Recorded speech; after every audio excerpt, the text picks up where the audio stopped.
দেখুন আর হাতে গোনা 4টে দিন মাত্র হাতে বাকি।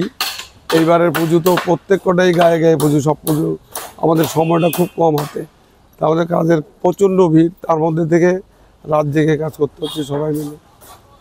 চাহিদা কীরকম?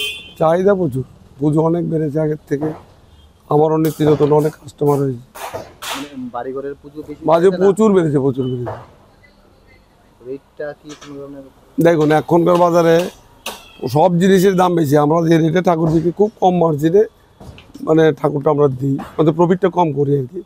বিশেষ করে আমি আমার কথাটাই বলছি, আমি কম দামের জিনিস ইউজ করি না, কম দামের জিনিস দিয়ে আমি ঠাকুর সাজাই। আর সব যারা কিনবে ক্রেতা তাদেরও একটা যেন বার্ডেন না হয়, সেই লেভেলে একটা দাম সিদ্ধান্ত নিয়ে ওদেরকে ঠাকুর ঠিক করে দিই। আমি তো ঘর থেকে দিতে পারবো না, কিন্তু আমি প্রফিটটা কম করি।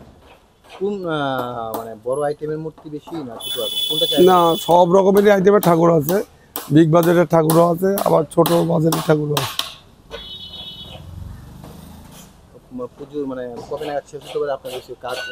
আছেই তো 4 দিন, এর মধ্যে যে কোনো মানে যত কষ্টই হোক কাজগুলিকে আমাদের ফিনিশ করে পুজো খাওয়াতে হবে।